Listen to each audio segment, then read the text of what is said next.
गुरुर्देवो महेश्वरः गुरुसाक्षात् परब्रह्म तस्मै श्रीगुरुवे नमः। गुरुवे सर्वलोकानां विषये पौरोहिणां निधये सर्वविज्ञानां श्रीदक्षिणामूर्तये नमः।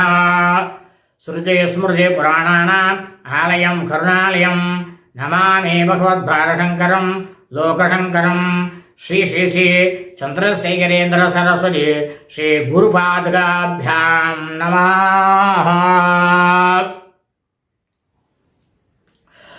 ओम गणानां त्वा गणपतिं नमामि कविं कवीनामुपमश्रवस्तमः ज्येष्ठराजं ब्रह्मणः शृण्वन्नोर्वे श्रीसाधनम्।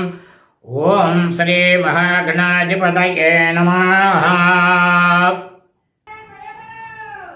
ஒவ்வொரு வருஷமும் மாசி மாதமும் பங்குனி மாதமும் சேரும் நேரம் காரடையான் நோன்பு என்று இருக்கிறது. இந்த காரடையான் நோன்பு எப்படி வந்தது? எல்லாம் கும்ப மாசம்தான். கும்ப மாசம் அவ்வளவு விசேஷமான மாதம். அப்படி இந்த கும்ப மாசத்திலே இதன் பெயர் சமார்க்கம். மார்க்கம் என்றால் நம்மளுடைய மார்பு பக்கம். இந்த மார்பு பக்கம் செடி உட்காந்துட்டோ இல்லை ஏதாவது ஒரு தொல்லையை கொடுத்தோ ஆட்டில் உட்காந்துட்டோ நமக்கு முக்கால்வாசி பேர் பார்த்தோம்னாக்கா ஜனனம் எடுத்தவெல்லாம் நிறைய பேர் போகிறது கும்ப மாசத்துல தான் இருக்கும்.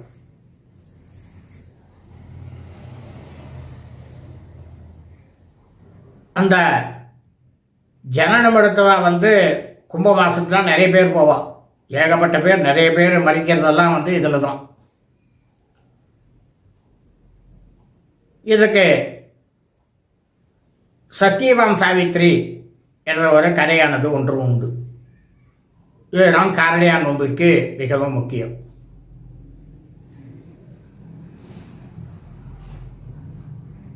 அஸ்வபதி ராஜாவினுடைய மகளாக அஸ்வபதி ராஜா என்பவர் ஒருத்தர் இருந்தார். அவருக்கு பிள்ளைகளே இல்லை. அவர் பரமேஸ்வரனை நோக்கி தவம் இருக்கிறார்.